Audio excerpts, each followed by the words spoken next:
Хандыге праздник Крещения Господня начался с литургии в церкви святых апостолов Петра и Павла. Далее прихожане двинулись крестным ходом к реке Алдан.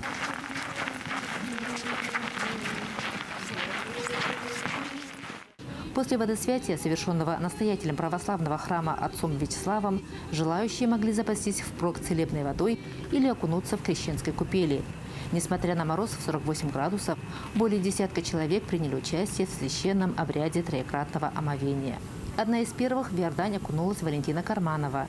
В свои 72 года она ведет здоровый образ жизни и каждый день принимает холодный душ.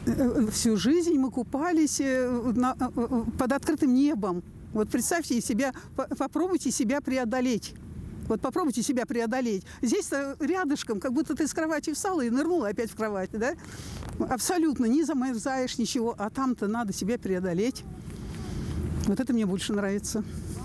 Ну, конечно, хорошо, что палатка вот такая теплая, да? Мы зашли, разделись, оделись. Спасибо большое. Большое спасибо организаторам. Среди купальщиков много новых, но есть и постоянные. Среди них хандыгчанка Любовь Моторина. Она говорит, что мороз не страшен. Чем холоднее воздух, тем теплее кажется вода. Зато потом энергии, бодрости на целый год. Сегодня солнце светит, благодатная погода, настроение просто отличное. Особенно оно у меня повысилось, когда я искупалась в купели. Это не игра, это не забава, это состояние души. На месте купания дежурят сотрудники МЧС, ГИМС, бригада скорой помощи. Сегодня от пожарной части, от нашей, у нас дежурит 2 человека, в том числе 1 водитель на машине и ГИМС с нами тоже.